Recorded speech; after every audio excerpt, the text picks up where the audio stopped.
ஒரு விஷயத்தை உங்களோட பேசி உங்களுக்காக ஜெபித்து நான் கடந்து போக ஆசைப்படுகிறேன். இந்த காயங்களை கையாளுவது எப்படி அப்படின்னு இன்னைக்கு நம்ம தியானிக்க போகிறோம். பொதுவாக எல்லா மனிதர்களுக்குமே இந்த காயங்கள் அப்படின்றது கண்டிப்பாக நம்ம எல்லாருக்குமே இருக்கும். யாராவது ஒருத்தர் நம்மை காயப்படுத்துவார். அதுவும் நம்மை சுற்றி இருக்கிற நமக்கு தெரியாத யாரோ ஒருத்தர் நம்மளை காயப்படுத்தும் போது கூட அது நமக்கு ரொம்ப வலிக்காது. அது நமக்கு நிறைய நேரத்தில் கோபமாக வெளிப்படும். இப்போ வெளியில் யாராவது ஒருத்தர் அவமானப்படுத்துகிறாங்க அப்படின்னா நம்ம கோபமாக அந்த நேரத்திலே அந்த காயத்தை நம்ம தீர்த்துக்குவோம். ஆனால் நம்மை சுற்றி இருக்கிறவர்கள், நாம் நேசிக்கிறவர்கள், நம்முடைய வீட்டிலே இருக்கிறவர்கள் நம்மை காயப்படுத்தும் போது அதை நிறைய பேருக்கு சரியாக கையாள தெரியாததுனால தங்களுடைய வாழ்க்கையை தாங்களே அழித்து கொண்ட பேர் நிறைய பேர் இருக்கிறாங்க. இந்த காயத்தை சரியாக நீங்க கையாள தெரியல அப்படின்னு சொன்னா உங்களை நீங்களே அழிச்சுக்குவீங்க. நீங்க பயன்பட முடியாது, நீங்க வளர முடியாது. ஆண்டவர் உங்களுக்கு என்று வைத்திருக்கிற திட்டத்தை கூட உங்களால நிறைவேற்ற முடியாது. நீங்க ரொம்ப கவனமா இருக்கணும். ஒரு தேவனுடைய பிள்ளைகள் நிறைய காயத்தை நீங்க அதை கையாளுவதற்கு உங்களுக்கு ஸ்பெஷல் கிஃப்டா ஆண்டவர் தரணும். நான் நம்புறேன் இந்த உபவாச ஜபத்துல நமக்கு எல்லாருக்குமே ஆண்டவர் தருவார். நம்முடைய ஆண்டவருக்கு ஒரு காயம் அல்ல, ஆண்டவருக்கு பல கோடி காயங்கள். தன்னுடைய சரீரத்தில் ஆண்டவர் காயப்பட்டார். சரீரத்தில் காயப்பட்டது மட்டுமல்ல, தன்னோடு கூட இருக்கிறவர்களால, தான் நன்மை செய்தவர்களால கூட ஆண்டவர் காயப்பட்டார். அதான் யூதாஸ் காரியோத்து தன்னை காட்டி கொடுக்கும் போது ஆண்டவர் ஒரு வார்த்தை சொல்லுவாரு, சிநேகிதனே சிநேகிதனே முத்தத்தினாலயா காட்டி கொடுக்கிறாய். அப்போ இது ஆண்டவரை எவ்வளவு தூரம் ஆண்டவரை காயப்படுத்துச்சுன்னு பாருங்க. இல்லைன்னா அந்த வார்த்தை அவருடைய இருதயத்திலிருந்து அப்படி வராது. சிநேகிதனே முத்தத்தினாலவா என்ன காட்டி கொடுக்கிற? அவனுக்கு எச்சரிப்பு கொடுத்திருந்தார். 12 பேர்ல ஆண்டவருக்கு அந்த பண பொறுப்பை யூதாஸ் காரியத்தினுடைய கையில கொடுத்திருந்தார். ஏற்கனவே யூதாஸ் காரியத்தினுடைய பின்னணி ரொம்ப ஒரு மோசமான பின்னணி. சுத்தி இருக்கிறவங்க நிறைய பேர் இவனை எடுக்காதீங்க, இவன் வேண்டாம், இவன் என்னைக்குனாலும் அவன் வேலையை காமிப்பான் அப்படின்னு நிறைய பேர் சொல்லி இருப்பாங்க. ஆனா எல்லாத்தையுமே ஆண்டவர் தெரிந்திருந்தும், யூதாஸ் காரியோத்து யாரு, அவனுடைய கேரக்டர் என்ன அப்படின்னு தெரிஞ்சிருந்தும் அவனை தான் கூட வச்சிருந்து ஒரு பெரிய பொறுப்பு அவன் மேல கொடுத்து கடைசியில் அவன் தன்னை விற்று அவன் பணத்தை வாங்குறான். ஆனா முத்தம் கொடுத்து காட்டி கொடுக்குறான். ஏன்னா பொதுவாக அவங்க இயேசுவை அவ்வளோ சீக்கிரமா கண்டுபிடிக்கல. ஏன் அப்படின்னா ஆண்டவர் நிறைய இடங்கள்ல மறைஞ்சே இருந்தார், அவருக்கு தெரியாம இருந்தார். இப்போ அவரை காட்டி கொடுக்கும் போது அவர் வருத்தப்படுறார், அவர் ரொம்ப காயப்பட்டார். சிலுவையில் இருக்கிற கள்ளனெல்லாம் ஆண்டவரை திட்டலாமா? கள்ளனெல்லாம் அவன் எம்மாத்திரம், கர்த்தர் எம்மாத்திரம். நினைச்சு பாருங்களேன். அவன் சிலுவையில் அடிக்கப்பட்டிருக்கிற கள்ளன் ஆண்டவரை பார்த்தா அவ்வளோ கேவலமா திட்டுறான். பக்கத்துல இருக்கிற இன்னொரு கள்ளனுக்கு கோபம் வருது. என்ன பேசிட்டு இருக்கிற? அவரை போய் என்ன பேசுற நீ அவர் யாருன்னு உனக்கு தெரியுமா? நாமோ நியாயப்படி நம்ம என்ன பண்ணியிருக்கிறோம்? நம்ம தண்டிக்கப்பட்டிருக்கிறோம். ஆனா அவர் ஒரு குற்றமும் செய்யவே இல்லை, அவர் குற்றவாளி கிடையாது அப்படின்றான் பாருங்களேன். அப்போ அவன் ஒரு காயப்படுத்துறான். இன்னொன்னு பைபிள் ரொம்ப அழகா சொல்லுது, ஆண்டவரை சிலுவையில அடிக்கும் போது வழிப்போக்கர்கள் இருக்காங்க பாருங்களேன். வழி நடக்கிறவர்கள் எட்டி பார்த்து காரி துப்புனாங்களாமா. நிறைய பேர் நீ இயேசுவானா இறங்கி கீழே வந்துட வேண்டியதானே, நீ எதுக்கு சிலுவையில் இருக்கிற, நீ தான் பெரிய அற்புதம் பண்ணவனாச்சே. அப்போ இத்தனை காயங்கள் அவருடைய இருதயத்தில் இருந்த போதிலும் அவர் என்ன சொன்னார்னா, பிதாவே இவர்களுக்கு மன்னியும், இவர்கள் செய்கிறது இன்னதென்று அறியாதிருக்கிறார்கள். அப்போ இன்றைக்கு இந்த ஜெபத்துல நீங்க யாராவது ஒருத்தர் காயங்களை உங்களுக்கு கையாள தெரியாம இருக்கலாம்.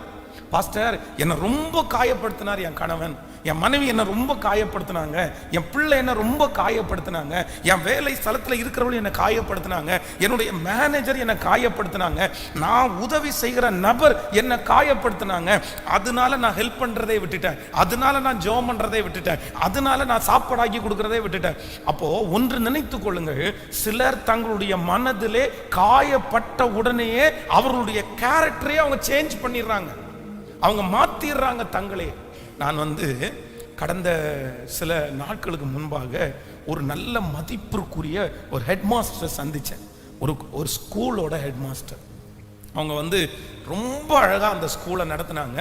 அவங்க வந்து ஆனால் திடீரென்று அந்த வேலையை வந்து ராஜினாமா பண்ணிட்டு எனக்கு வேண்டாம் அப்படின்னு சொல்லி அந்த வேலையை விட்டு கடந்து வந்து ஒரு 6-7 வருஷமா எந்த வேலைக்குமே போகாம எதையுமே பண்ணாம வீட்டுக்குள்ள அமைதியா அப்படியே அடைஞ்சு கிடந்தாங்க. அப்போ ஆனால் அவங்க ஒரு பெரிய டேலண்ட் உள்ளவங்கன்னு எனக்கு தெரியும். அப்போ அவங்கள போய் நான் சந்திக்கும் போது அவங்கள்ட்ட கேட்டேன், மா, ஆண்டவர் உங்களுக்கு கொடுத்துருக்கிற கிருபை ரொம்ப பெருசு. நீங்கள் வந்து சரி ஹெட் மாஸ்டர் வேலையை தான் விட்டுட்டு வந்துட்டீங்க, பரவாயில்ல, நீங்கள் வேற ஏதாவது ஒரு டியூஷனாவது ஆரம்பிக்கலாம்ல. உங்கள் மூலமாக படித்த பிள்ளைங்க எத்தனை பேர் இன்னைக்கு எந்தெந்த இடத்துல பெரிய பெரிய ஆட்களாக இருக்காங்க அப்படின்னு சொன்னோன்னு அவங்க சொன்னாங்க, பாஸ்டர், இனி இந்த உதவி செய்கிறது, படிக்க வைக்கிறது, ஸ்டூடெண்ட்ஸை கவனிக்கிறது, இந்த மாதிரி எந்த ஜோலிக்கும் நான் போகவே மாட்டேன். நான் எழுதிட்டேன், என்னுடைய இருதயத்தில் நான் ஸ்ட்ராங்காக எழுதிட்டேன். செத்தா கூட இனி நான் அந்த வேலை செய்ய மாட்டேன். எனக்கு குடும்பம், நான் அவ்வளோதான் சமைக்கிறேன், நிம்மதியாக இருக்கிறேன். அப்போ நான் கேட்டேன், இவ்வளவு நீங்கள் இந்த இந்த வேலையை வெறுக்கிறதற்கு காரணம் என்ன? அது ஒன்றும் இல்லை, அந்த ஸ்கூலோட ஓனர், இவங்க ஹெட் மாஸ்டர், அந்த ஸ்கூலோட ஓனர். அந்த ஓனர் வந்து ஒரு நாள் வந்து அவங்கள கூப்பிட்டு என்ன சொன்னாராமா, நீ இத்தனை வருஷம் இருந்து என்ன பிரயோஜனம்? இந்த வருஷம் ரிசல்ட்ல நீ கோட்டை விட்டல்ல, ஏன் தூங்கிட்டு இருந்தியா, இல்லை வேற ஏதாவது பார்த்தியா? இந்த வருஷம் ரிசல்ட் என்ன இவ்வளோ மோசமாக இருக்குது? இத்தனை ஆண்டுகளும் அந்த பட்டணத்திலேயே அந்த ஸ்கூலை வந்து நம்பர் 1 ரிசல்ட்ல வச்சிருந்தவங்க. இந்த ஒரு வருஷம் அவருடைய சரீரம் கொஞ்சம் பலவீனப்பட்டு கான்சன்ட்ரேட் பண்ணாம முடியாம அவங்க வந்து சென்டம் கொண்டு வர முடியல. ஸ்கூல் எல்லா ஸ்கூல்லையும் ஃபர்ஸ்ட் கொண்டு வர முடியல. அதனால அந்த ஓனர் அப்படி எப்படி என்ன திட்டலாம்? அந்த ஸ்கூலை வளர்த்துனவன் நான். இத்தனை ஸ்டூடெண்ட் தான் இருந்தாங்க, நான் இன்னைக்கு இத்தனை ஸ்டூடெண்டா மாத்தி இருக்கிறேன். எப்படி அவர் என்ன பார்த்து கேட்கலாம்? என்னை ரொம்ப காயப்படுத்திட்டாங்க. நான் எவ்வளவு உழைச்சேன் தெரியுமா? நான் எத்தனை நாள் தூங்காம இருந்தேன் தெரியுமா? நான் எத்தனை நாள் அதுக்காக அலைஞ்சேன் தெரியுமா? என் பிள்ளைகளுக்கு கூட சாப்பாடு வைக்க கொடுக்கல பிரதர். நான் எங்க வீட்டுக்காரரை கூட கவனிக்கல பிரதர். ஸ்கூலுன்னு அவ்வளவு தூரம் நாயா பேயா அலைஞ்சேன். ஆனா 1 இயர் ரிசல்ட் பார்க்காத உடனே அந்த மனுஷன் இப்படி சொன்னால, எனக்கு ரொம்ப பெரிய காயம். அதுல முடிவு பண்ணிட்டேன், இனி இவங்களுக்காகவோ யாருக்காகவோ நான் உழைக்க மாட்டேன்னு முடிவெடுத்துட்டேன் நான். அப்போ நம்ம வந்து நம்முடைய மதிப்பு இல்லைன்னா நம்முடைய தியாகங்கள் சில நேரத்தில் சில மனிதர்களுக்கு தெரியாம நம்மளை வார்த்தையினால நம்மளை கொல்லும் போது, நம்மளை காயப்படுத்தும் போது நிறைய பேர் என்ன நினைக்கிறாங்க அப்படின்னு சொன்னா, என்னை இவ்வளவு காயப்படுத்துறல, நான் ஏன் செய்யணும், நான் ஏன் வாழணும், நான் ஏன் பண்ணணும்? ஒன்று நினைச்சுக்குங்க, உங்க காயங்களை நீங்க கையாள தெரிஞ்சீங்கன்னா நீங்க ஆயிரக்கணக்கான பேருடைய காயத்தை கட்டுவீங்க. உங்களுக்கு காயங்கள் ஏன் வருது தெரியுமா? நீங்க காயப்படுறதற்கு காரணம், நீங்க வந்து அந்த காயப்பட்டு நீங்க சோர்ந்து போய் உட்கார்வதற்காக அல்ல. அந்த காயங்களின் நிமித்தம் யாரோ ஒருத்தரை நீங்க கட்டணும். அந்த காயங்கள் நிமித்தம் ஏதோ ஒரு காரியத்தை நீங்க கற்றுக்கொள்ளணும். அந்த காயங்களின் நிமித்தம் நீங்க ரொம்ப ஸ்ட்ராங் ஆகணும். இந்த மாதிரி நிறைய ரீசனுக்காக தான் உங்களுக்கு காயங்கள் உண்டாகிறது. இந்த ஜெபத்தில் இருக்கிற யாரோ ஒருத்தர் வந்து, பாஸ்டர் உண்மையிலேயே அப்படிதான் பாஸ்டர், நான் 5 வருஷம் ஆகுது என் வீட்டுக்கு முழு மனசோட சாப்பாடு ஆக்கி போட்டு, நான் ஒரு 6 வருஷம் ஆகுது உண்மையா என் கணவனாருக்கு ஒரு டம்ளர் தண்ணி கொடுத்து, இல்லைன்னா என் மனைவியை நேசிச்சு என்னை அவ்வளவு காயப்படுத்தினாங்க. அதனால இப்ப நான் எல்லாத்தையுமே விட்டுட்டேன். நான் எனக்குள்ள இருக்கிறேன், நான் ஹாப்பியா இருக்கிறேன், நான் சந்தோஷமா இருக்கிறேன். அப்படி யார் இந்த ஜெபத்துல இருந்தாலும் ஆண்டவர் என்ன சொல்றாரு அப்படின்னா, இல்ல, உன் காயங்களை நீங்கள் மறந்தே ஆக வேண்டும். ஆமென் சொல்லுங்கப்பா. எல்லாரும் ஆண்டவரிடத்துல இன்னைக்கு நம்ம என்ன கேட்கணும் அப்படின்னு சொன்னா, என்னுடைய காயங்களை கையாளுவதற்கு எனக்கு கிருபையா இருப்பீராக. ஆமென் சொல்லுங்க பார்க்கலாம். எத்தனை பேர் ஆமோதிக்கிறீர்கள்? ஹல்லேலூயா. அப்படியே கைகளை உயர்த்தி, அவர் ஒருவரே காயங்களை ஆற்றுகிற அவர் வைத்தியர், நம்மை கருத்தாய் விசாரிக்கிற சிநேகிதர் அவர், நம்முடைய குற்றங்களை எல்லாம் மன்னித்த தயாளன் அவர். ஓ ஹல்லேலூயா.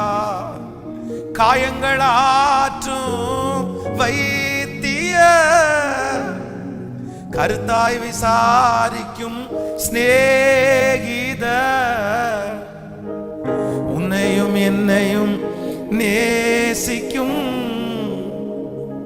மன்னித்து மறக்கும் தயாளனவர்.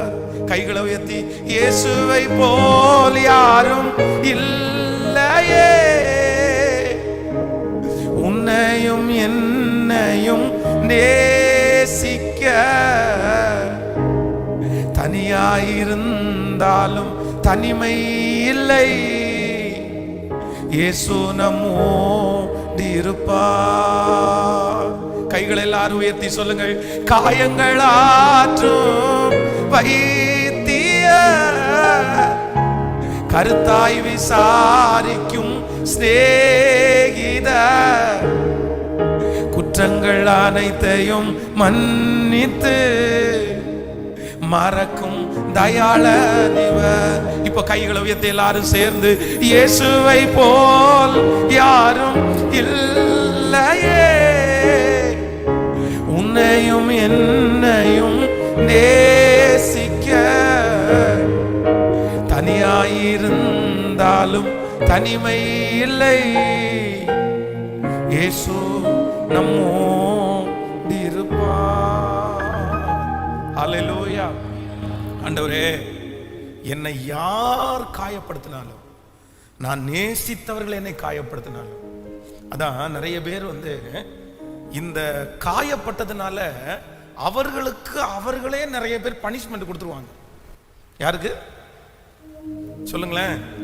இந்த லவ் ஃபெயிலியர் ஆனவங்க, இந்த காதல் தோல்வி அடைஞ்சவங்க, ஒன்று காதல் தோல்வி அடைஞ்சவங்க என்ன பண்ணுவாங்கன்னா, நான் தற்கொலை பண்ணிக்கிறேன்னா அவங்களுக்கு அவங்களே பனிஷ்மெண்ட் கொடுப்பாங்க. என்ன பண்ணிக்கிறேன்? என்ன நேசிக்கல, நான் இந்த உலகத்தில் உயிர் வாழ்றதுக்கே நான் விரும்பலை, நான் பேசாமல் செத்துடுறேன் அப்படின்னு போய் இது தன்னை அந்த மாதிரி தற்கொலை பண்ணிவாங்க. இன்னும் ஒரு சிலர் எப்படி பனிஷ்மெண்ட் கொடுப்பாங்க அப்படின்னா, நான் கல்யாணமே பண்ணிக்க மாட்டேன்னு ஒரு ஒரு பனிஷ்மெண்ட் கொடுத்துருவாங்க. யாருக்கு? ஹலோ, புரியுதுல்ல? இந்த மாதிரி ஆட்களை நீங்கள் பார்த்துருக்குறீங்களா? நான் நிறைய பேர் பார்த்துருக்குறேன். என் சொந்தத்தில் ஒருத்தர் கூட பார்த்துருக்குறேன். அவர் கிட்டத்தட்ட ஒரு 45 வயது. அவருடைய வீட்டில் அவர் மட்டும்தான் கல்யாணம் ஆகாமல் இருக்காரு. அவருக்கு சொத்து இருக்குது, வீடு இருக்குது, வேலை இருக்குது, எல்லாமே அவருக்கு இருக்குது. ஆனால் கல்யாணம் பண்ணிக்கல. ஸோ அவங்க இன்னொரு ரிலேட்டிவ் ஒருத்தர்கிட்ட, இவர் ஏன் இன்னும் கல்யாணம் பண்ணாமல் இருக்காரு, நீங்கள் எல்லாம் பார்த்து கல்யாணம் பண்ணி வைக்கலாமே அப்படின்னா, நாங்கள் தான் நிறைய பொண்ணு பார்த்தோம், வேணான்றான் அப்படின்னு. ஏன் வேணான்னு சொல்கிறாரு அப்படின்னு கேட்டால், ஒரு பொண்ணு அவரை ஏமாத்திருச்சாங்க. அவர் ரொம்ப நேசித்த, அவர் ரொம்ப விரும்பின, அவர் டைமெல்லாம் ஸ்பெண்ட் பண்ணி காதலிச்ச ஒரு பொண்ணு அவரை வேண்டாம், நீ குள்ளம்மா இருக்க அப்படின்னு நினச்சி அவரை ரொம்ப மனசு கஷ்டப்படுத்தி விட்டுட்டு போன உடனே ஒரு முடிவு எடுத்தாராமா, இனி நானும் கல்யாணமே. இப்படி யாராவது இருக்கீங்களா இங்க? ஏன்னா இன்னொருத்தர் காயப்படுத்துகிறதுக்காக நம்மளை நாமே என்ன பண்ணிடக்கூடாது? பக்கத்துல கையை பிடிச்சி சொல்லுங்க, ஒருத்தங்க காயப்படுத்திட்டாங்கன்றதுக்காக நீங்க உங்களையே பனிஷ்மெண்ட் கொடுத்துறாதீங்க. புரியுதா எல்லாருக்கும்? ஆமேன். இந்த அம்மாங்க நிறைய நேரத்தில் உங்களுக்கு பிரியாணி நல்லா பண்ண தெரியணும் வைங்களேன். ரொம்ப ஆசையாக ஒரு நாள் சர்ப்ரைஸாக உங்கள் கணவனாருக்கு பிரியாணி செய்து கொடுக்கணும்னு நினைக்கிறீங்கன்னு வைங்களேன். அதுக்காக நீங்களே கடைக்கு போய் எல்லாத்தையும் ரெடி பண்ணி சிக்கன் வாங்கி இன்னைக்கு சாயந்தரம் வரும்போது அவருக்கு பிரியாணி ரெடியாக இருக்கணும் அப்படின்னு மனசில் நினைக்கிறீங்க. அவ்வளோதான், பக்காவாக பிளான் பண்ணிட்டீங்க. சூப்பராக பிரியாணி வந்திருக்குது, சாயந்தரமாக வந்திருக்கிறாரு. எடுத்து அப்படியே தட்டில் வச்சு நீங்கள் கொடுக்குறீங்க. உங்கள் கற்பனை என்ன அப்படின்னு சொன்னால், தட்டில் வச்சோன்னா அவர் என்ன சொல்லணும்னா, சார் என்ன இன்னைக்கு பிரியாணிலாம் பண்ணியிருக்கிற, சூப்பராக இருக்கு அப்படின்னு சொல்லுவார். அப்படின்னு நினச்சி நீங்கள் தட்டில் எடுத்து வைக்கும்போது ஒரு உணர்ச்சியுமே இல்லாமல் ஒரு ரியாக்ஷனுமே இல்லாமல் அந்த பிரியாணியை சாப்பிட்டுட்டு தண்ணி எடுத்துருவா அப்படின்ற உடனே தண்ணியை கொண்டு வச்சிடுறீங்களா? வச்ச உடனே இன்னைக்கு என்ன பண்ணிட்டு இருந்த அப்படின்னு, நான் பிரியாணி பண்ணேன் அப்படின்னு. ஏன், யார் கேட்டா உன்கிட்ட இன்னைக்கு பிரியாணி பண்ணணும்னு? என்ன இப்போ இன்னைக்கு என்ன பிறந்த நாளா இல்லை வேற ஏதாவதா அப்படின்னு அந்த பிரியாணியை தின்னுட்டு இருக்கும் போதே உங்க மேல எரிஞ்செறிஞ்சு விழுந்தா, நீங்க எரிஞ்சு விழும்போதே ஒன்று முடிவெடுப்பீங்க, டேய் சாகிற வரைக்கும் உனக்கு பிரியாணி இல்லடா நீ. நான் எவ்வளவு ஆசையா எவ்வளவு விருப்பத்தோட எத்தனை இஷ்டமா போய் நீங்க வாய் நிறைய ருசிச்சு சாப்பிடணுன்றதுக்காக அவ்வளவு கற்பனை பண்ணி கொண்டு வந்து முன்னாடி தட்டுல வச்சா அந்த பிரியாணியே தின்னுட்டு என்னையே திட்டுறியா? அப்போ இது என்ன அப்படின்னா, நம்ம எதிர்பாராத விதமாய் நமக்கு ஏற்பட்ட ஒரு காயம். அப்போ இந்த காயம் நம்முடைய மனசுல வந்த உடனே, யாராவது ஒருத்தர் காயப்படுத்தின உடனே நம்முடைய கேரக்டர் மொத்தமா அப்படியே சேஞ்ச் ஆயிருது. இல்ல நான் பண்ண மாட்டேன், இனி நான் செய்ய மாட்டேன். அடுத்த டைம் வந்து கேட்டா கூட நம்ம என்ன பண்ண மாட்டோம் அப்படின்னா, உங்களுக்கு பிரியாணி செய்யவே தெரிஞ்சிருந்தா கூட எனக்கெல்லாம் அதெல்லாம் வராதியா, நான் அதெல்லாம் பண்ண மாட்டேயா. அப்போ ஒன்று நினைத்துக் கொள்ளுங்கள், உங்களுடைய கேரக்டர் இன்னொருத்தர் உங்களை காயப்படுத்துறதுனால உங்களுடைய கேரக்டரோ உங்களுடைய தரிசனமோ அது ஸ்டாப் ஆகி நிக்குமே. ஆனால் நான் சொல்றேன், நீங்க ஆண்டவருடைய பிள்ளைகளாவே இருந்துட முடியாது. தரிசனம் கொடுத்தவர் கர்த்தர், கிருபைகளை கொடுத்தவர் கர்த்தர். நான் நம்புறேன், நிறைய பேர் தங்களுடைய வாழ்க்கையிலே ஒண்ணுமே செய்யாம ஒரு ரூமுக்குள்ள அடைஞ்சு தங்களுடைய எல்லா கிருபைகளையும் வீணடிச்சு ஒண்ணுமே யூஸ் இல்லாம போனதுக்கு என்ன காரணம் நினைச்சீங்க அப்படின்னு சொன்னா, யாரோ ஒரு மனுஷன் யாரோ ஒரு மனுஷி தன்னை காயப்படுத்துறத மனசுல வச்சுட்டு தங்களுடைய எதிர்காலத்தையே வீணடிச்ச எத்தனையோ பேர் இருக்காங்க. இந்த ஜெபத்தில் அப்படி யாராவது ஒருத்தர் இருப்பீர்களே ஆனால் தயவு செய்து நீங்க மனம் திரும்புங்க. காயம் அப்படின்னு சொல்றது வந்து அதான், யார் நீங்க பயன்படுவீர்களோ, யார் நீங்க அச்சீவ் பண்ண போறீங்களோ அவர்களுக்கு கண்டிப்பாக காயம் இருக்கத்தான். அதான் ஒரு பழமொழி சொல்லுவாங்க, காய்ச்ச மரத்துக்கு தான், காய்க்காத மரத்துக்கு பக்கத்தில் இருக்கிற கையை பிடிச்சி சொல்லுங்க, காய்ச்ச மரத்துக்கு மட்டும்தான் கல்லடி, காய்க்காத மரத்திற்கு கல்லடியே கிடையாது. ஆமென். ஆனா நம்ம நிறைய பேர் என்ன நினைக்கிறோம் தெரியுமா, நான் தான் காய்ச்சிட்டேன்ல, எனக்கு எதுக்கு கல்லடிக்கிறீங்க, நான் தான் உனக்கு ஃப்ரூட்ஸ் தரேன்ல, என்ன எதுக்கு கல்லடி இருக்கிறீங்க. இல்ல இல்ல, நமக்கு தான் அதிகமான பாடுகள் வரும். அப்போ இன்றைக்கு ஆண்டவரிடத்துல என்ன ஜெபிக்கணும் அப்படின்னு சொன்னா, ஆண்டவரே என்னுடைய காயம் என்னுடைய கேரக்டரையே என்ன பண்ணிடக்கூடாது, மாத்திரக்கூடாது. பக்கத்துல கையை பிடிச்சி சொல்லுங்க, இது ரொம்ப முக்கியமான செய்தி, இது ரொம்ப முக்கியமான செய்தி. உங்களுடைய காயங்கள் வந்து உங்களுடைய கேரக்டரையே, நீங்க கோவப்படுறது உங்களுடைய கேரக்டரா இல்ல, நீங்க எரிஞ்சு விடுறது உங்களுடைய கேரக்டரே கிடையாது. நீங்க ரொம்ப நேசிக்கிறவங்க, ஆனா யாரோ ஒருத்தர் காயப்படுத்துறாங்கன்றதற்காக உங்க கேரக்டரை என்ன பண்ணிடக்கூடாது. ஆனா இங்க இருக்கிற நிறைய பேர் இன்னைக்கு கோவக்காரங்களா இருக்கிறீங்க. உங்க கணவனாருக்கு மட்டும்தான் நீங்க கோவக்காரங்க, உங்க மனைவிக்கு மட்டும்தான் நீங்க கோவக்காரங்க. ஊர்ல இருக்கிற எல்லாருக்கும் யாரு நீங்க? ஹலோ, ஊர்ல இருக்கிறவங்க எல்லாருக்குமே அதான் தங்கம். நிறைய பேருக்கு ஐயோ அவரா கோவமே படமாட்டாரு, அவங்களா கோவமே படமாட்டாங்க. ஊர்ல இருக்கிற எல்லாருக்குமே நீங்க நல்லவங்க, ஆனா உங்களை நெருங்கி இருக்கிறவங்களுக்கு நீங்க ஏன் தீயவங்களா மாறினீங்கன்னா, அவங்க உங்களை என்ன படுத்திட்டாங்க, அவங்க உங்களை காயப்படுத்துறதுனால நீங்க அவங்களுக்கு விரோதிகளாய் மாறிவிட்டீர்கள். அவங்க உங்களுடைய கேரக்டரை மாத்திட்டாங்க. சோ ரொம்ப கவனமா இருக்கணும், ரொம்ப கவனமா இருக்கணும். ஆண்டவரே என்னை காயப்படுத்துறது என் கேரக்டரை என்ன பண்ணிடக்கூடாது. கேட்கல? தீர்மானம் எடுக்கிறீங்களா? எத்தனை பேர் தீர்மானம் எடுக்கிறீங்க? கைகளை அசைத்து ஒரு ஹல்லேலூயா சொல்லலாம். சர்ச்சில் சில பொறுப்புகளை சிலருக்கு கொடுப்போம் பாருங்களேன். அந்த பொறுப்புகளை ஆரம்பத்தில் கொடுக்கும்போது சந்தோஷமா எடுத்து ரொம்ப அழகா ஜாலியா செய்வாங்க. ஆனா கூட இருக்கிறவங்க சும்மா இருப்பாங்கன்னு நினைக்கிறீங்க? ஹலோ, சும்மா இருப்பாங்கன்னு நினைக்கிறீங்க? முதல்ல வெட்டுறது யாரை தான் வெட்டுவாங்கன்னா, பாஸ்க்கு பக்கத்தில் இருக்கிறவங்க தானே வெட்டுவாங்க. நீ எப்படியா போலாம் பக்கத்துல? நானே போல, நானே அவருக்கு பக்கத்துல இல்லை, நீ எப்படி பக்கத்துல எல்லாம்? இது சர்ச்சில் இருக்கிற நிறைய பேருக்கு நீங்க வெறும் விசுவாசிகளா இருக்கும்போது உங்களுக்கு சோதனையே வராது மற்றவங்களால. நீங்க தூரத்துல இருக்கும்போது உங்களுக்கு பிரச்சனையே வராது. ஆனா கொஞ்சம் நெருங்கிட்டீங்க, அதுவும் பாஸ்டுக்கு ரொம்ப நெருங்கிட்டீங்க, அவ்வளவுதான், எப்படா வெட்டி விடலாம். அப்படி யாராவது ஒருத்தர் அப்படி சொல்லிட்டாங்க, காயப்படுத்திட்டாங்கன்னு வைங்களேன், உடனே என்ன பண்ணிடுறது தெரியுமா, நான் இனி இல்ல பாஸ்டர், தயவு செய்து என்ன விட்டுருங்க பாஸ்டர், எனக்கு வேண்டாம் பாஸ்டர், நான் எனக்கு இன்ட்ரெஸ்ட் இல்லை பாஸ்டர். அப்போ யாராவது ஒருத்தர் காயப்படுத்திட்டாங்கன்றதற்காக உங்க கேரக்டரையே நீங்க மாத்திக்கிறது அது நல்லது அல்ல. ஆமென் சொல்லுங்க. இதற்கு சில வசனங்களை நான் கண்டிப்பா உங்களுக்கு சொல்லணும். நீங்க ஒரு வசனத்தை வாசிங்க பார்க்கலாம். நியாயாதிபதிகள் 16ஆம் அதிகாரம் 16வது வசனத்தை வாசிக்கலாமா? நியாயாதிபதிகள் 16ஆம் அதிகாரத்தை எடுத்துக்கொள்ளுங்கள். 16ஆம் அதிகாரத்தினுடைய 16வது வசனத்தை வாசிக்க போறோம். 16ஆம் அதிகாரம் 16வது வசனத்திலே, இப்படி அவனை தினம் தினம் தன் வார்த்தைகளாலே நெருக்கி அலட்டி கொண்டிருந்தபடினால் சாகத்தக்கதாய் அவன் ஆத்துமா விசனப்பட்டு தன் இருதயத்தை எல்லாம் அவளுக்கு வெளிப்படுத்தி, சவரவன் கத்தி என் தலையின் மேல் படவில்லை, நான் என் தாயின் கற்பத்தில் பிறந்தது முதல் தேவனுக்கு என்று நசரேயனானவன், என் தலை சிரைக்கப்பட்டால் என் பலம் என்னை விட்டு போகும், அதனாலே நான் பலட்சியமாகி மற்ற எல்லா மனுஷரை போலும் ஆவேன் என்று அவளிடத்தில் சொன்னான். கவனிங்க, எல்லாரும் கவனிங்க. இப்ப இங்க என்ன நடக்குது அப்படின்னு சொன்னா, அவள் அவனை தினம் தினம் வார்த்தைகளாலே நெருக்கி அலட்டி கொண்டிருந்தபடினால் சாகத்தக்கதாய் அவனுடைய ஆத்துமா விசனமாயி. அப்படின்னா ஒரே டார்ச்சர். மனசு அப்படியே ஒரு விஷயத்தை இது உனக்கு வேண்டாமா, இது உனக்கு தெரிய வேண்டாம், நீ அமைதியாரு, நீ விட்டுரு, இதை பற்றி நீ ஏன் கேட்குற அப்படின்னு பல விசை சிம்சோன் சொல்லியாச்சு.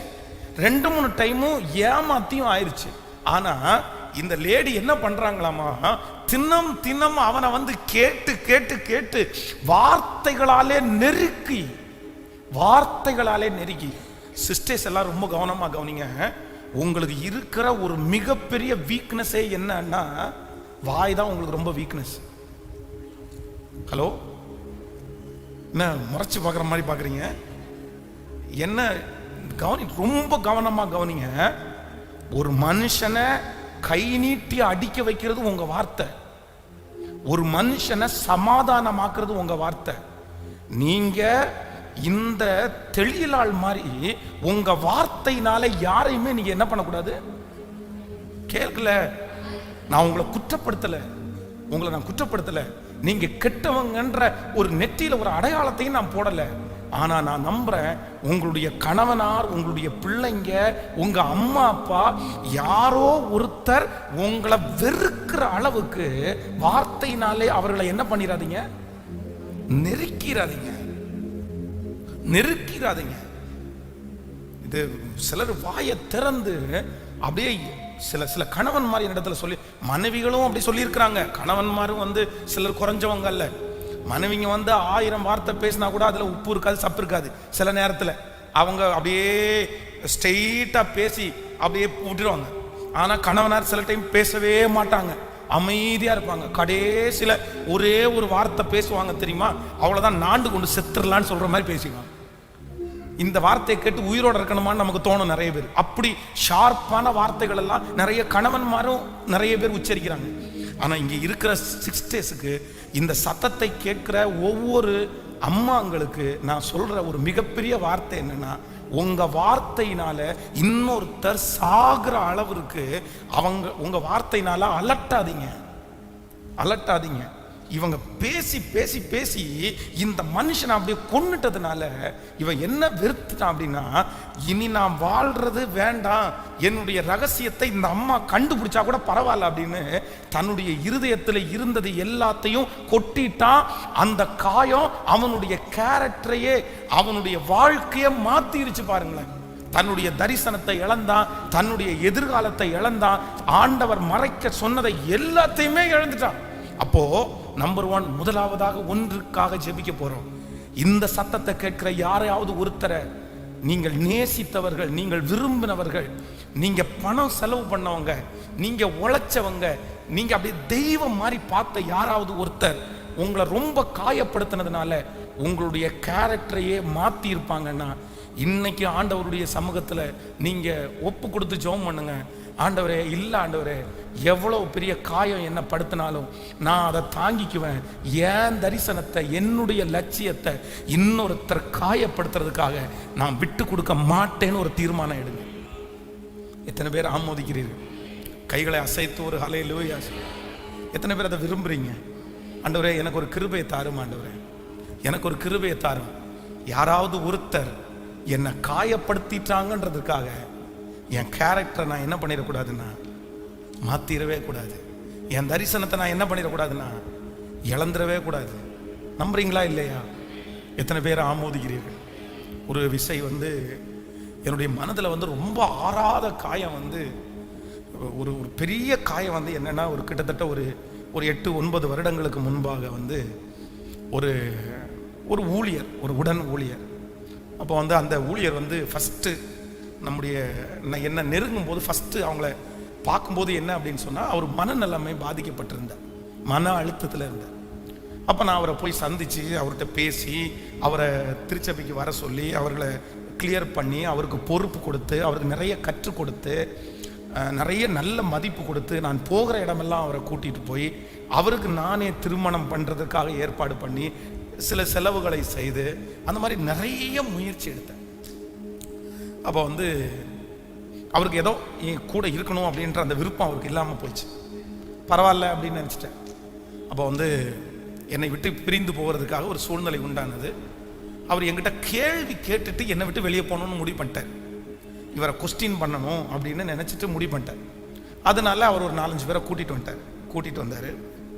வந்துட்டு நிறைய பேசினார். நான் எல்லாத்தையுமே ரொம்ப மெதுவாக இல்லை அப்படின்னு சொல்லி ஒன்றா புரிய வச்சுட்டே இருந்தேன். அப்போது கடைசியில் நான் ஒரே ஒரு வார்த்தை மட்டும் கேட்டேன். என்ன கேட்டேன் அப்படின்னா, இத்தனை நாள் என் கூட நீ இருந்தல்லப்பா, நீ என்கிட்ட ஒரு நல்ல விஷயத்தையாவது நீ என்கிட்ட பார்க்கலையா? நான் உனக்கு ஒரு நல்ல ஏதாவது ஒரு விதத்திலையாவது ஒரு விஷயத்திலையாவது ஒரு நல்ல முன்மாதிரியான ஒரு ஆளா நான் உனக்கு தெரியலையா?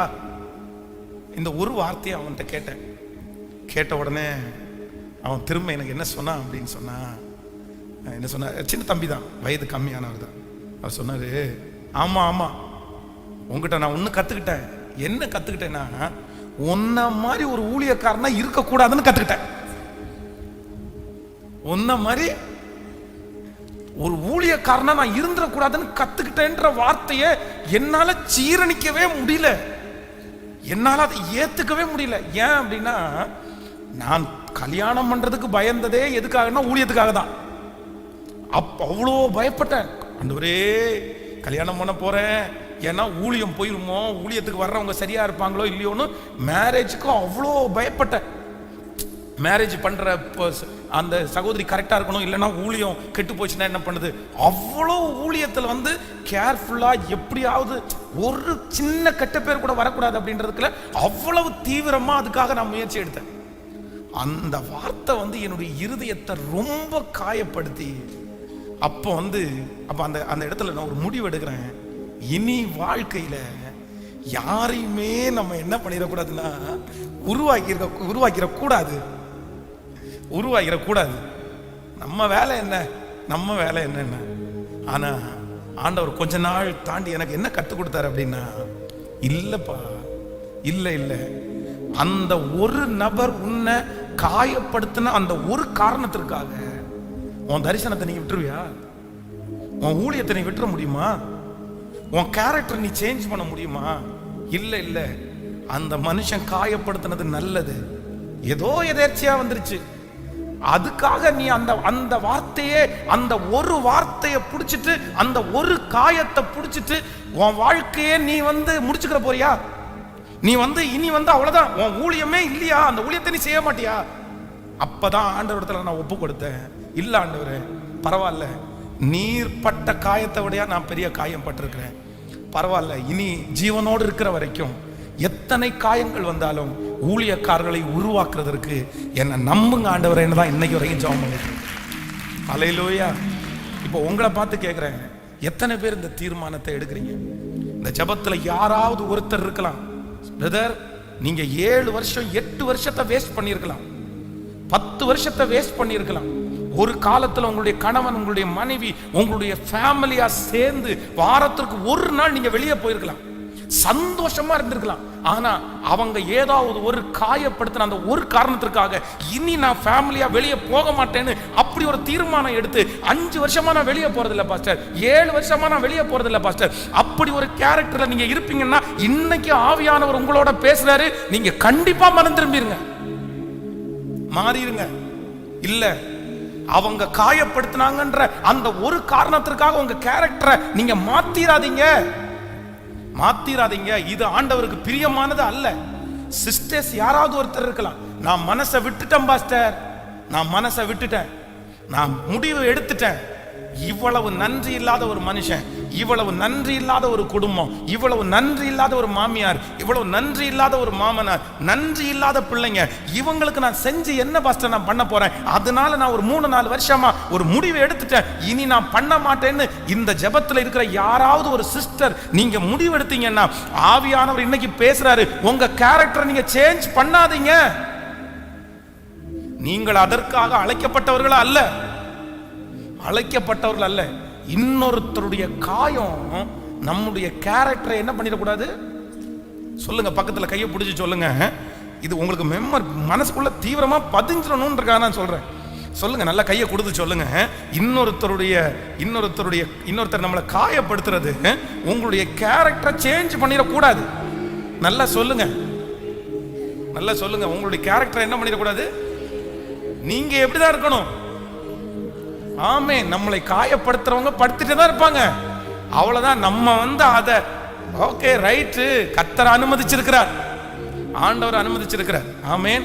சில நேரத்தில் நம்முடைய தியாகங்கள் நிறைய பேருக்கு எழுதி வைக்க தெரியாததுனால நம்ம தியாகமே பண்ணலன்னு நினைச்சுக்குவாங்க. நிறைய பேர் நம்மளை புரிஞ்சுக்கவே மாட்டாங்க. நம்ம மனசுல ஒண்ணு நினைப்போம், அங்க வேற ஒண்ணு கேட்கல. அதான் சங்கீதக்காரன் சொல்றான்ல, என்னுடைய நன்மைக்கு பதிலாக எனக்கு என்ன பண்ணனாங்க? தீமை செஞ்சாங்க, அவ்வளவுதான். அதுதான் அவங்களுடைய கேரக்டர், அதுதான் அவங்களுக்கு பண்ண தெரியும். அதனால நம்ம நினைக்கிறது மாதிரி எல்லாரும் பேசிடவும் மாட்டாங்க, நம்ம நினைக்கிறது மாதிரி எல்லாரும் நடந்துக்கவும் மாட்டாங்க. நம்புறீங்களா இல்லையா? நிறைய பேருக்கு ஆண்டவரை மாதிரி தான் கணவனாரையும் நினைச்சிருப்பாங்க, ஆண்டவரை மாதிரி தான் மனைவியும் நினைச்சிருப்பாங்க. ஆண்டவரை என்ன மாதிரி நினைச்சிருக்கிறீங்கன்னா, நான் இன்னைக்கு சர்ச்சுக்கு போறேன், ஆண்டவர் என் கூட பேசணும், என் இருதயத்தை அறிஞ்சு பேசணும், ஆண்டவர் பேசிடுவாரு. இதை யார்கிட்ட எதிர்பார்ப்பேன் தெரியுமா? நான் இன்னைக்கு மனசுல நினைச்சிட்டு போறேன், அவர் கரெக்டா எல்லாம் பேச மாட்டாரு. எப்படிதான் பேசுவாரு? கேட்கல, சத்தமா கேட்கவே இல்லையே. ஹல்லேலூயா. கையை அசைத்து ஒரு ஹல்லேலூயா சொல்லலாம். விசுவாசிக்கிறீங்களா இல்லையா? ஆமென்.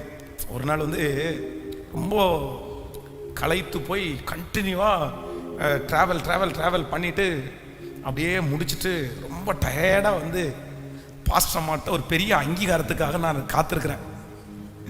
சரி, அவங்க ஒரு பெரிய அங்கீகாரம் நமக்கு என்னதான் எத்தனை பேர் நமக்கு சுத்தி இருக்கிறவங்க அங்கீகாரம் கொடுத்தாலும், நம்ம வீட்டில் இருக்கிறவங்க ஒரு அங்கீகாரம் கொடுக்கறது நமக்கு என்னவா இருக்கும்? சந்தோஷமா இருக்குமா இல்லையா? ஆனா நம்ம வீட்டில் இருக்கவங்க தான் சீக்கிரம் அங்கீகாரமே கிடைக்காது. அதனால அவங்க அப்படின்னு சொல்ல, உங்களுக்கு உதாரணத்துக்கு சொல்றேன், ரொம்ப களைச்சு போய் எல்லா டிராவலையும் முடிச்சுட்டு அப்படான்னு ஒரு பெருமையில் அப்படியே உட்காந்து, பாரு இந்த வாரம் எவ்வளோ கிலோமீட்டர் டிராவல் பண்ணிட்டேன் நான் அப்படின்னு.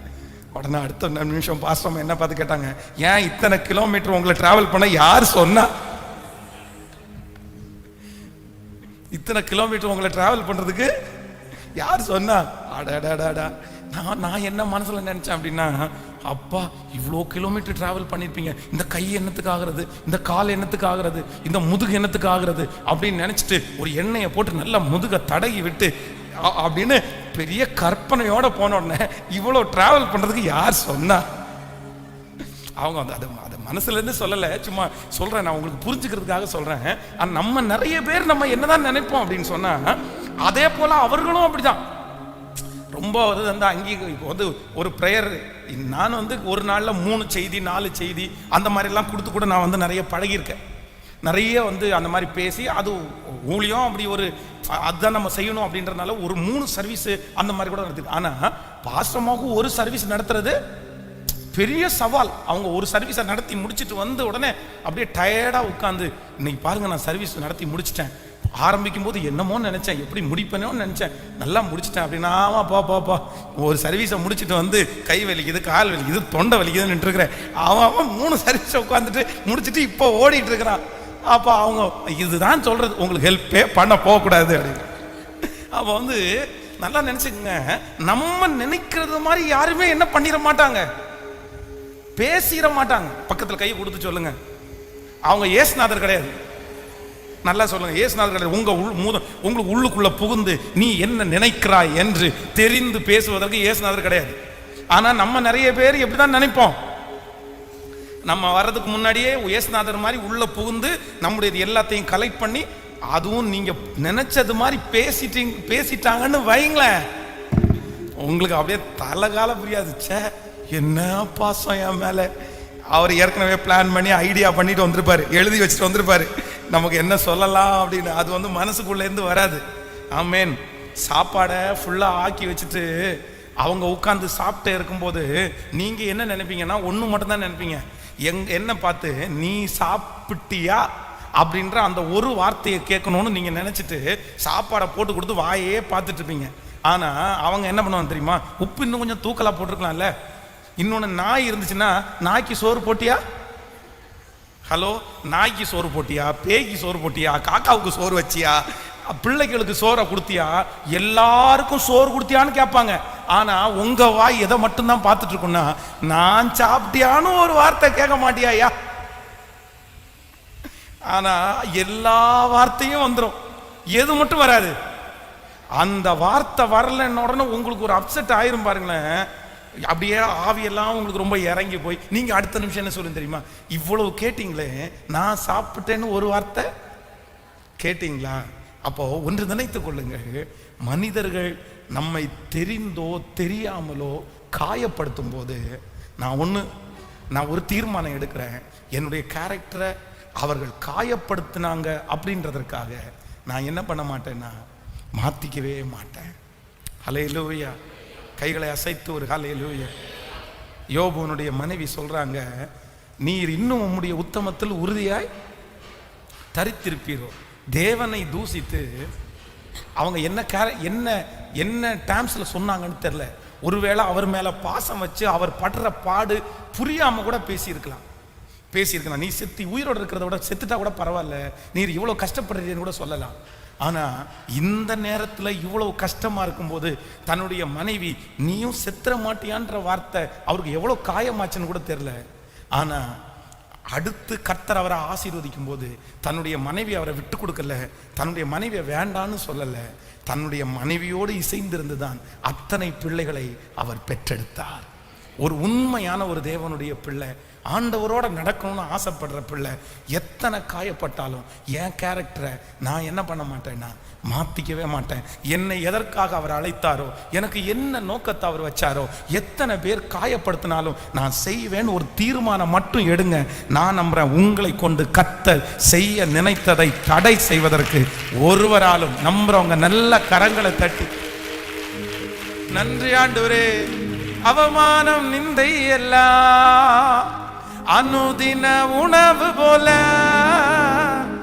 அவமானம் நிந்தை எல்லாம் அனுதின உணவு போல, பழிச்சொல் எதிர்ப்பு எல்லாம் பலந்தரும் ஊட்டச்சத்து, பழிச்சொல் எதிர்ப்பு எல்லாம் பலந்தரும் ஊட்டச்சத்து. கரங்களை மேல தொடர்ந்து ஓடு, விட்டு விடாதே, ஜெபம் செய்வதை நீ மறந்து விடாதே.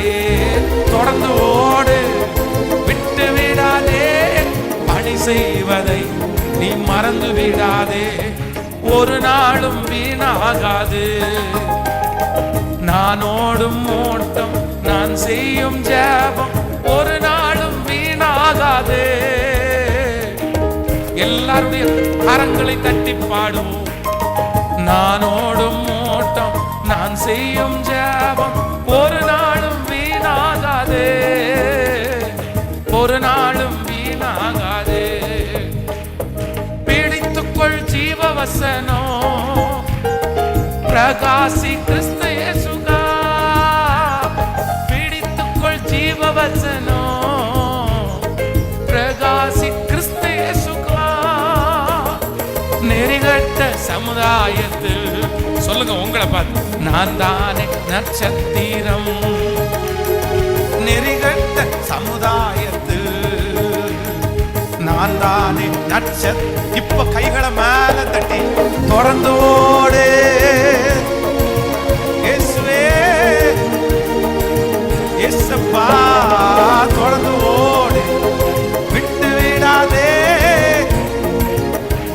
திரும்ப சொல்லுவோம், தொடர்ந்து ஓடு. ஜெபம் செய்வதை நீ மறந்து விடாதே. ஹல்லேலூயா. யார் என்ன வேணாலும் காயப்படுத்தட்டும், என் மனசை சுக்கு நூறா அவங்க வேணா உடைக்கட்டும், ஆனா நான் என்ன பண்ண மாட்டேன்னா என் கேரக்டரை அவங்க காயப்படுத்தின காரணத்திற்காக நான் மாத்திக்கவே மாட்டேன். விசுவாசிக்கிறீங்களா இல்லையா? அன்னை தெரசா வந்து உங்களுக்கு எல்லாருக்குமே தெரிஞ்ச ஒரு நல்ல கதாபாத்திரம். அவங்க ரொம்ப நல்ல ஒரு ஆண்டவரோட நடந்தவங்க. அப்போ அவங்க வந்து அதான் அந்த சம்பவம் உங்களுக்கு தெரியும்ல, ஒரு பெரிய கோடீஸ்வரனை பார்த்து என்னுடைய பிள்ளைகளுக்கு வந்து சாப்பிடுவதற்கு ஏதாவது ஹெல்ப் பண்ண முடியுமா அப்படின்னு கேட்கும்போது அந்த மனுஷன் வந்து காரி அவங்க கையில துப்பிட்டான். உடனே அந்த காரி துப்புன அந்த உடனே எனக்கு இந்த ஊழியம் வேண்டாம், நான் இதை செய்ய மாட்டேன், நான் எதுக்கு இந்த காரி துப்புறதெல்லாம் வாங்கணும் அப்படின்னு நினைக்கல. அவங்க என்ன சொன்னாங்களாமா அந்த மனுஷனிடத்துல, எப்பா நீ துப்புனது எனக்கு, இது எனக்கு, என் பிள்ளைகளுக்கு ஏதாவது கொடுன்னு கேட்டாங்க. அந்த மனுஷன் அடுத்த நிமிஷத்துல அப்படியே ஆடி போயிட்டான். சரி, என்ன இது என்ன இது? அப்போ தான் எடுத்த முடிவில், தன்னுடைய கமிட்மெண்ட்ல, தன்னுடைய ஒப்பு கொடுத்தல்ல எத்தனை பேர் காயப்படுத்தாலும் நான் வச்ச காலை, முன்னாடி எடுத்து வச்ச காலை பின்னாடி எடுத்து வைக்க மாட்டேன். கலப்பையின் மேல் தன் கையை வைத்து பின்னிட்டு பார்க்கிற எவனும் கர்த்தருடைய ராஜ்யத்திற்கு தகுதி உள்ளவனே அல்ல, தகுதி உள்ளவனே அல்ல. ஒரு அப்பா வந்து உட்கார்ந்து இருக்கிறாரு, 2 பிள்ளைகள் வந்து இருக்கிறாங்க. அப்போ ஒருத்தங்க வந்து பேட்டி எடுத்து அந்த பிள்ளைகளை விட்டு அவங்க அப்பா வந்து ரொம்ப தூரம் போயிட்டாரு. இந்த அப்பா வேணுன்றதுக்காக அந்த பிள்ளைங்க வந்திருக்கிறாங்க. அப்போ அந்த அப்பாவை பார்த்து கேட்குறாங்க, இந்த பிள்ளைகளை காமிச்சு, இந்த பிள்ளைங்க யார் அப்படின்னு கேட்குறாங்க.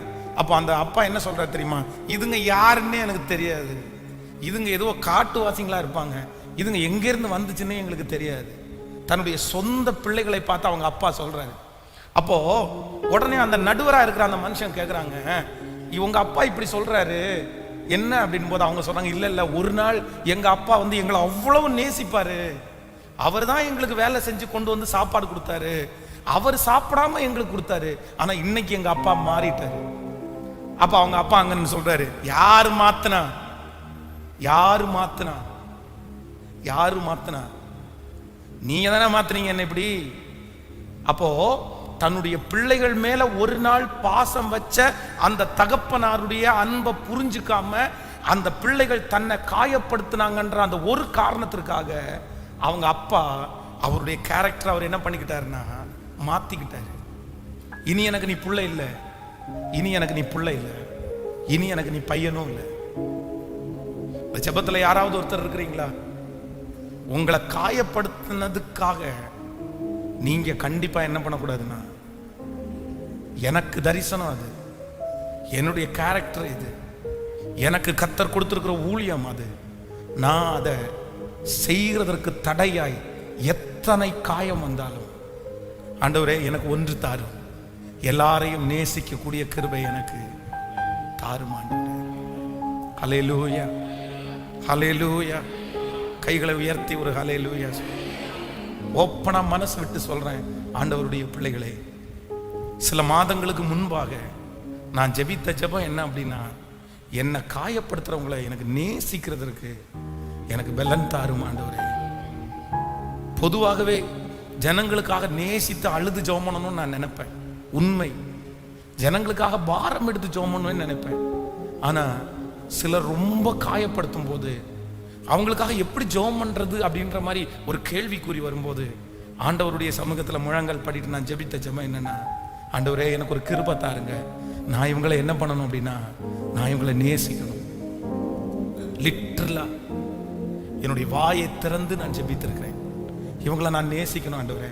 ஏன்னா அவங்கள நேசிக்கலன்னா என் கண்கள்ல இருந்து கண்ணீர் வராது, அவங்கள நேசிக்கலன்னா அவங்களுக்காக பாரம் எடுத்து ஜெபம் பண்ண முடியாது.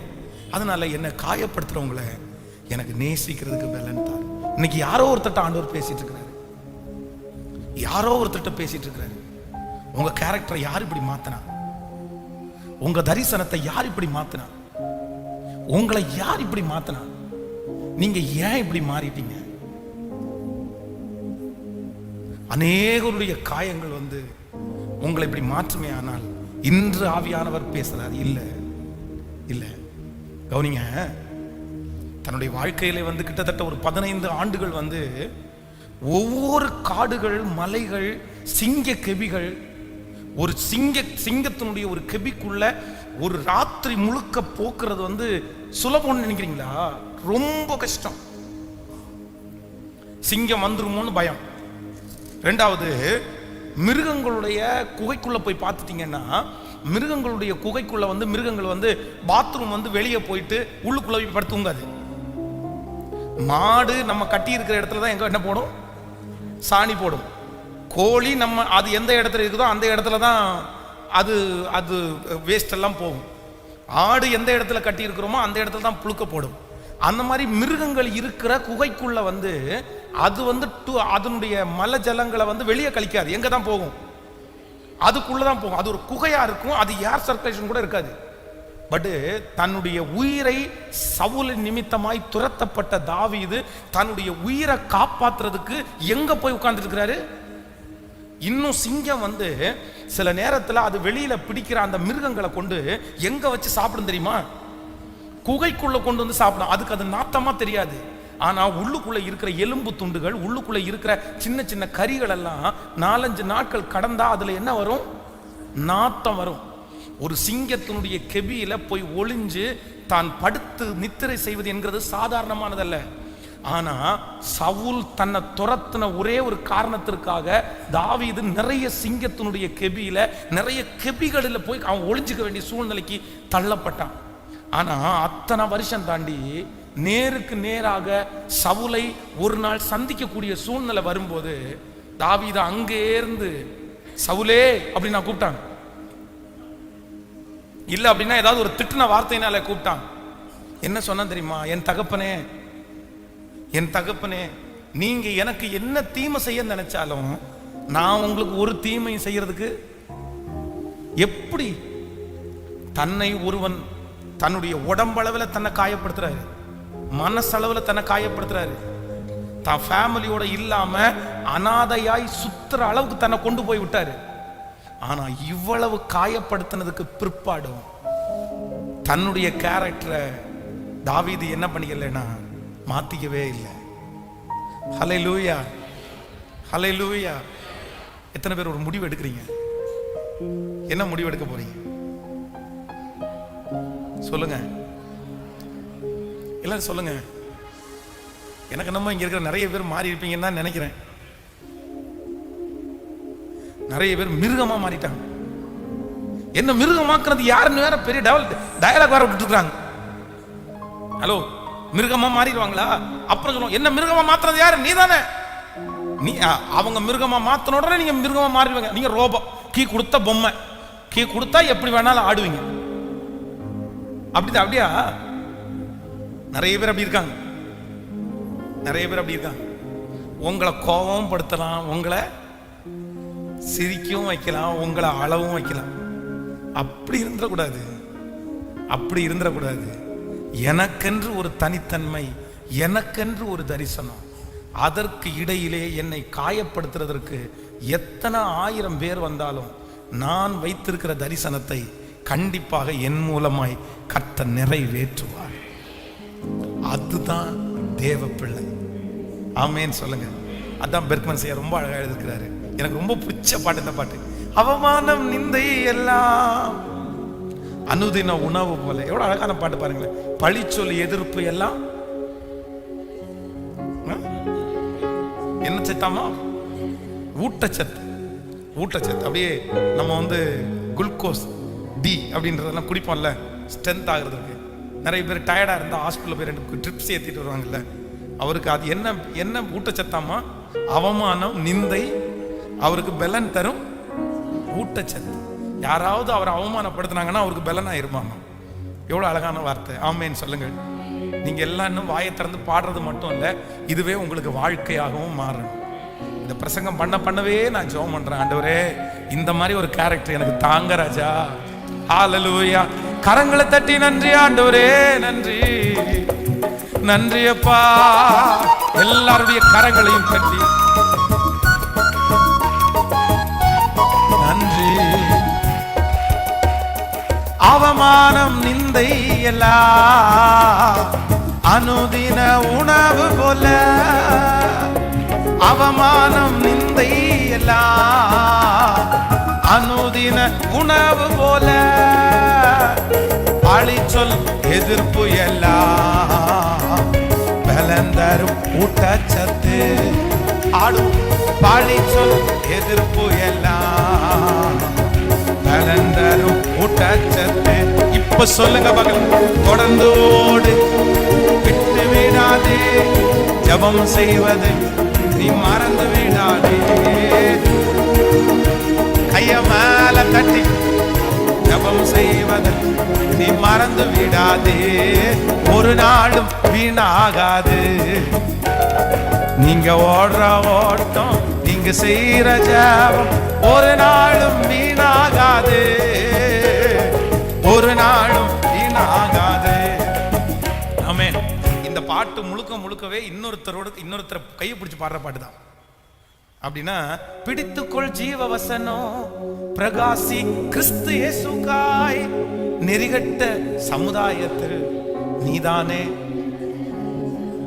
நீங்க ஆமென் சொல்லுங்க. இப்போ ஒரு ரெண்டு பேர் மூணு பேர் சேர்ந்துக்குங்க. ஆன்லைன்ல சிலர் தனியாக இருப்பீங்க. சரி, உங்க கூட ஆவியானவர் இருக்கட்டும். அதனால இந்த பாட்டை அப்படியே பாட போறோம். என்னன்னா, இது அடுத்த சரணத்தை பாருங்க, ரொம்ப அழகா இருக்கு. பிடித்துக்கொள் ஜீவ வசனம், பிரகாசி கிறிஸ்து இயேசுக்காய், இந்த நெறிகட்ட சமுதாயத்தில் யார் நட்சத்திரம் அப்படின்னா நான் தான் நட்சத்திரம். ஹல்லேலூயா. கைகளை அசைத்து ஒரு ஹல்லேலூயா சொல்லலாம். உங்க தரிசனத்துல மட்டும் நீங்க கரெக்டா இருந்துட்டீங்கன்னா, உங்களை யாருமே மாற்ற முடியாத அளவுக்கு, உங்க கேரக்டரை யாருமே சேஞ்ச் பண்ண முடியாத அளவுக்கு இருந்துட்டீங்கன்னா, நான் நம்புறேன் நீங்க ஜெயிச்சிடலாம். ஹல்லேலூயா. பிசாசு சாதாரணமானவன் நினைச்சிடாதீங்க. எவனை விழுங்கலாமோ வென்று வகை தேடி, உங்களுடைய தரிசனம், உங்களுடைய லட்சியம், உங்களுடைய தீர்மானம் நிறைவேறாம இருப்பதற்கு என்ன பாடு வேணாலும் அவன் படுவான், என்ன வேணாலும் செய்வான். உங்களை எவ்வளவு மனமடி உண்டாக்கணுமோ அவ்வளவு மனமடி உண்டாக்குவான். உங்களுடைய கேரக்டரை சேஞ்ச் பண்ணணும்ன்றதுல ரொம்ப குறியா இருக்கிறவன் யாரு? பக்கத்துல கையை பிடிச்சோம். உங்களை முரடன் ஆக்கணும்னு பிசாசு அப்படியே அலைஞ்சிட்டு இருக்கிறான். ஹலோ, புரியுதா? உங்க கேரக்டரை நீங்க ஆண்டவரோட சேரும் போது உங்க கேரக்டர் ஃபுல்லா சேஞ்ச் ஆயிரும். நீங்க நல்லா வாழணும்னு நினைப்பீங்க. ஆனா எப்ப நீங்க நல்லா வாழணும்னு நினைக்கிறீங்களோ அப்பதான் உங்களுக்கு எதிரி வருவாங்க. ஆமென். புரியலையா? இன்னைக்கு வண்டி எடுக்கும் போது இன்னைக்கு தான் யாரையுமே எல்லாருக்கும் வழி விடணும்னு நினைச்சிட்டு போவீங்க. ஆனா அன்னைக்கு தான் ஒருத்தன் குறுக்கால வந்து விழுவான். நம்ம திட்ட வேண்டியது இருக்கிற மாதிரி இருக்கும். இன்னைக்கு தான் கோவப்படக்கூடாதுன்னு நினைப்போம், அன்னைக்கு கோவப்படுவோம். நம்முடைய கேரக்டரை மாற்றணுன்றதுல சத்ரு குறியா இருக்கும் போது நம்மளை அப்படியே வச்சுக்கணும்னு நினைக்கிற ஆவியானவர் நமக்கு துணை செய்கிறவரா இருக்கிறார். ஹல்லேலூயா, ஹல்லேலூயா. எத்தனை பேர் ஆமோதிக்கிறீர்கள்?